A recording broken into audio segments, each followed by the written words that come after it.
Welcome to Hard Talk. I'm Sarah Montague. My guest today is a singer-songwriter who was propelled to global fame when her protest song, Kalmti Hora, became the anthem of the Arab Spring more than a decade ago.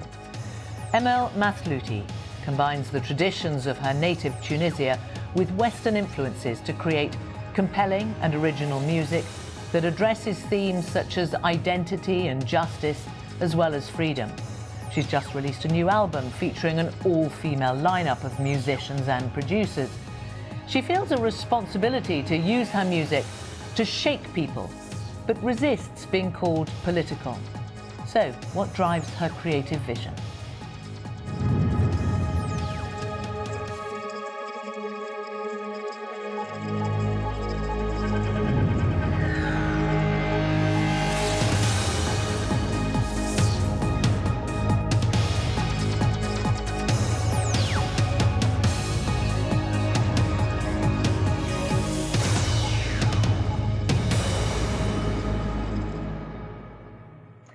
Emel Mathlouthi, welcome to Hard Talk. Thank you. Now, you have had phenomenal success around the world since the Arab Spring, which propelled you to global fame.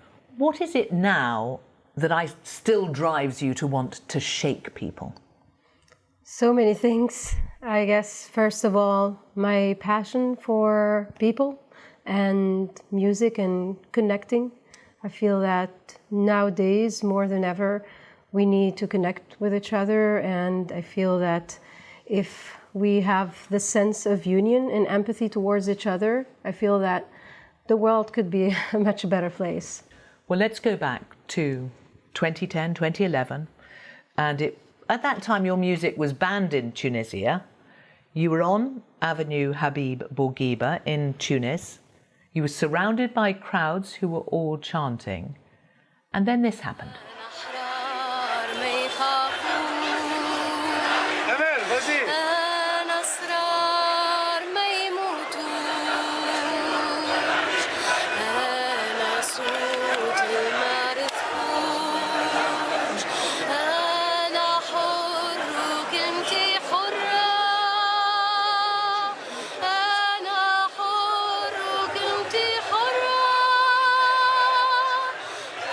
We are seeing you there, singing with a candle lit in front of you.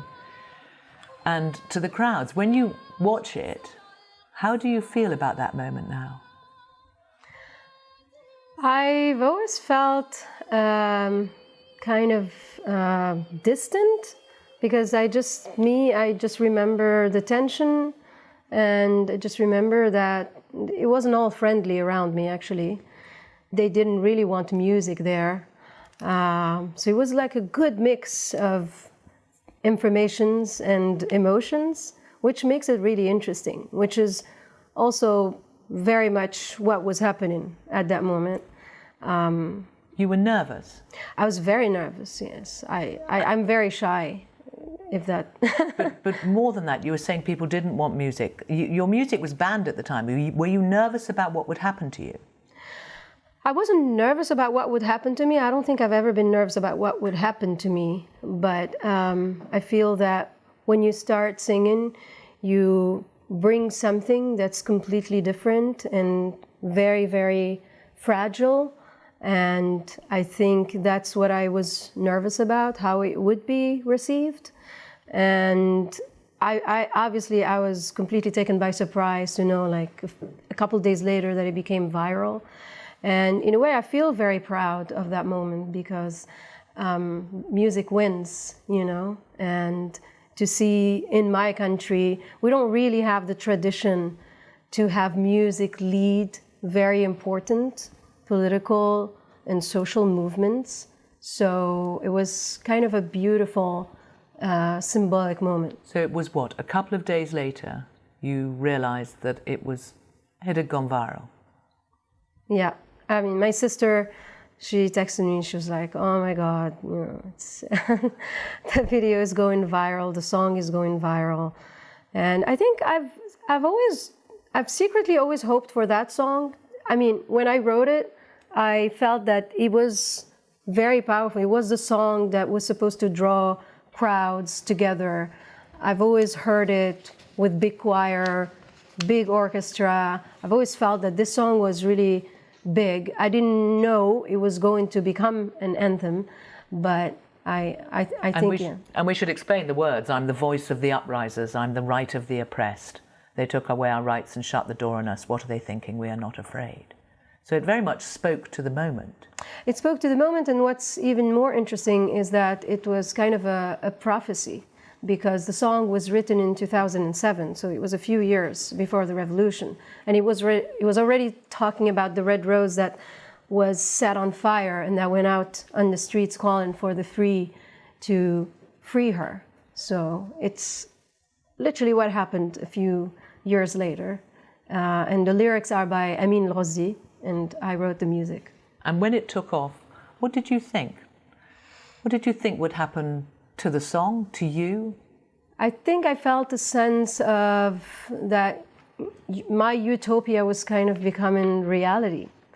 And the utopia is to see a revolution happening during my lifetime and to see one of my songs walk hand in hand and give people what I was hoping it would give people, actually, strength and hope, and encourage them to just defend their opinions and the way they want to see their future.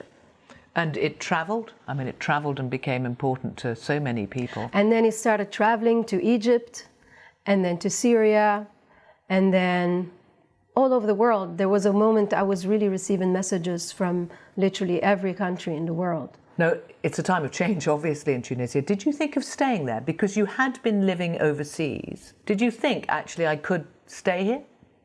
I think, in a way, after leaving Tunisia, I've always kept a very strong link and connection, because I started feeling an even stronger sense of responsibility towards the people that I left behind, that were in prison, that were being tortured, that were suffering, that were still trying to push for freedom. So I thought that it totally made sense for me to be outside, so I could carry my voice as broad as possible for the cause. Right, so there wasn't a moment where you thought, I'll stay. You left. I never thought exactly that I left. I thought that I was serving the purpose in a friendlier environment. So it was gonna work much better to spread the message than if I stayed. And I don't think I've thought about going back to Tunisia, like literally to live there, because I was also, I was very satisfied of the way my artistic life was going.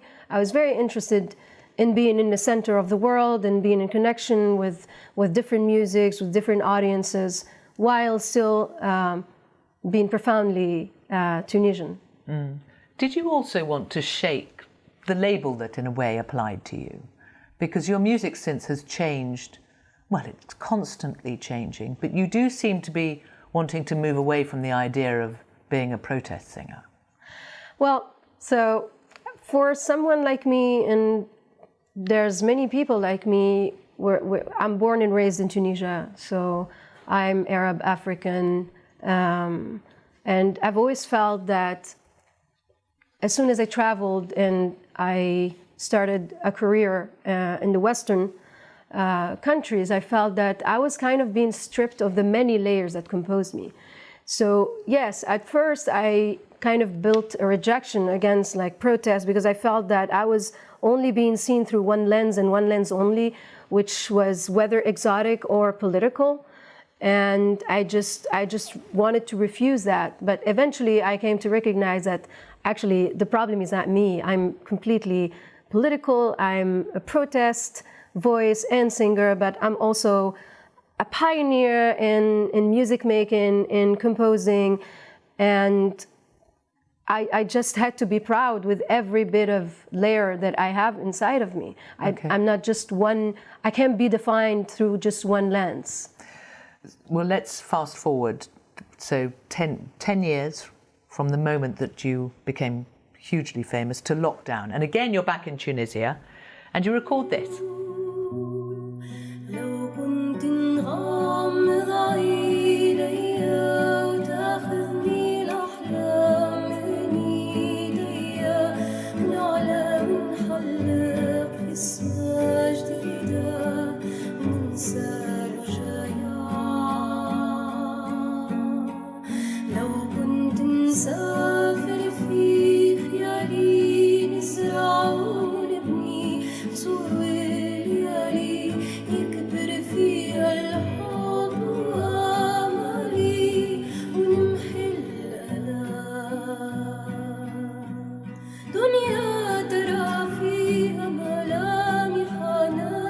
that is a video that has been seen millions of times, isn't it? I mean, what are we talking, 17, 18 million times?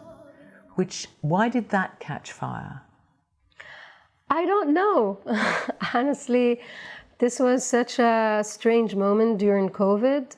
You're on your family's rooftop, I think, there. I'm on my family's rooftop, and I took my phone and I wanted to film this. I recorded it and I sang it on live streams, and I felt that there was something going on with it, and I thought, okay, let me film it. So I just went on the rooftop. I had like 10 minutes before sunset, and I just had like 2 takes, and the second one, luckily, was the good one.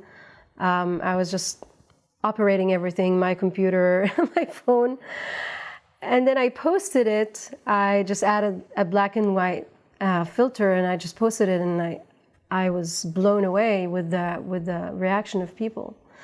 And this is another moment that, another moment where music wins, because the world was going through such a crazy time. And yes, people needed music, and there was a lot of musicians doing awesome things.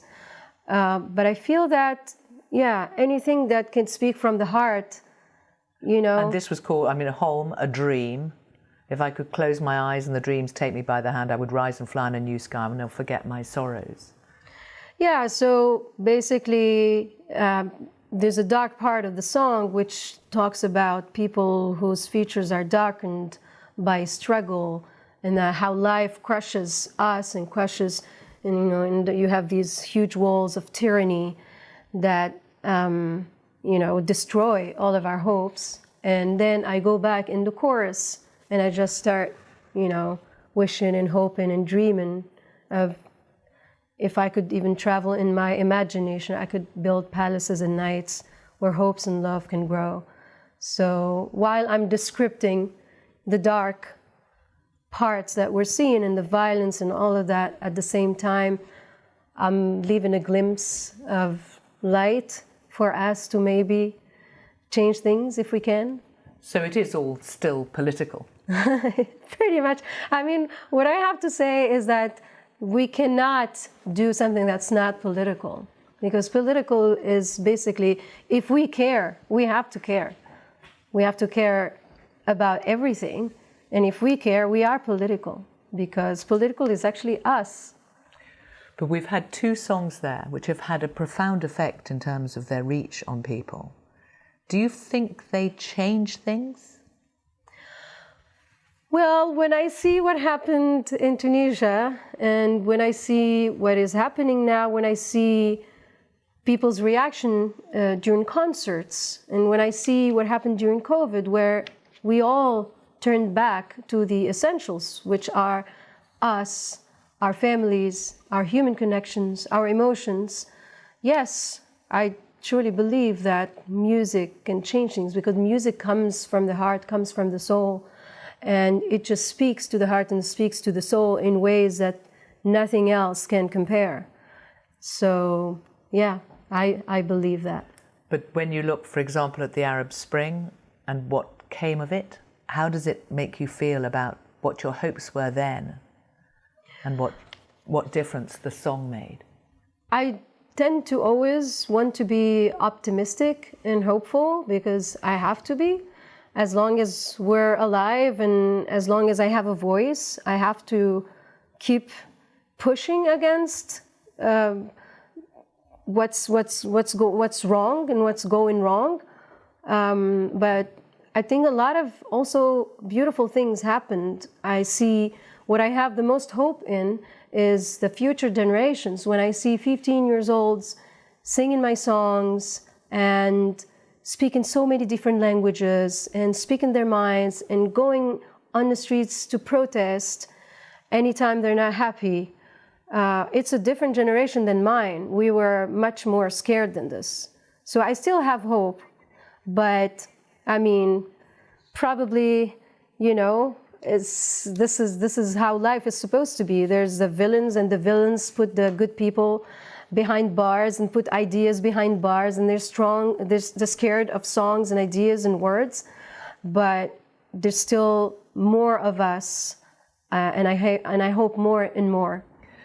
Soumaya Ghannouchi, British Tunisian writer, the daughter of Rachid Ghannouchi, has said that Tunisia has turned from a fragile democracy into a country resembling a full-fledged dictatorship, a cocktail of failures robbed of its hard-won freedoms. Is that how you feel? Well, it's kind of true. It is true. I've experienced it myself. In what way? What do you mean when you say that? Well, I don't think that I've gained, I mean, I know there's a lot of people that support me and want to see me in Tunisia perform, but unfortunately, it's still quite hard for me to perform in Tunisia. And after all these years, I eventually had to realize that it's not just by bad luck. So why? What happens? Why is it hard? If you wanted to go and sing there? I mean, there's still private things I could do, but what I'm talking about is just the festivals, because in Tunisia, most of the cultural things depend on the government and the ministry, and there's a lot of festivals and a lot of cultural institutions, but unfortunately it's very hard for me to be part of them. Let's turn to your latest album, which it's a play on the Arabic word for woman, Mra. Yes. And what you've done with it is to only use women, not just the singing on it, making the music on it, but the technicians and the engineers. How hard was it to find only women? It was hard. It was hard. I remember, well, it took me some time to find my first co-producer, and then it took me a lot of time to find my final overall co-producer. And I remember we had moments where she was like, "Are you sure we can cheat? I have my guy who can do this, you know, in 2 seconds." And I was like, "No, we can't cheat. You know, we have to, and this is why I'm doing this." So every step of the way, I felt even the harder it got, the more secure and assured that I was doing the right thing I felt. Because we have, you know, in the music industry, like the numbers and the statistics, they speak for themselves. And we have like the circles where people keep working with the same producers, with the same, you know, and we have to break that circle and we have to push women, because women, a lot of women are not visible. And, yeah. Well, let's hear a track from it called Na. I am a soldier, I am a fighter, I am a bullet. هزز الشارع شقيت الصحراء واليوم نهار جديد واليوم نهار جديد واليوم نهار جديد. Shot like a razor, I'm a danger, I am a leader. I am a dancer, feels like a fire, I am a bullet. I am the best, I have a quest, my blood is freedom. هزز الشارع شقيت بها الصحراء واليوم نهار جديد واليوم نهار جديد واليوم نهار جديد. What's it different for only being made by women? Frankly, this is the thing that I didn't really think about, but every studio session felt really strong and special. We all felt what we were there for. We all felt what it's about. And we didn't even need to speak. And there were tears, there were a lot of emotions. And what I was the most excited about is that I felt that I was encouraged and uplifted in ways I haven't been before. And I love all my male collaborators, and I love all the works that I've done before on my previous albums. But this time was special, like the interactions, the intuitivity, I don't know. I loved the energy. It felt really like, so I really understood the meaning of sorority. Okay, but in order to get all these women, you had to perhaps reach to different places around the world than you would have done otherwise. Is that right? Yes. So the girls like to say this is the united colors of Emel. Because it was so much more international, and it had to be.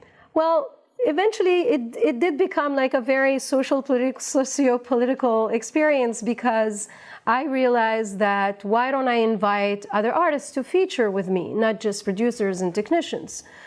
And then as I started reaching out, I discovered rappers, and I realized that, you know, if female producers have it harder, female rappers have it even harder and harder, and brown and black female rappers even more, and trans artists and producers even more. And I realized that I had a much bigger responsibility. I had to really bring all the invisible and, you know, and go like down the ladder.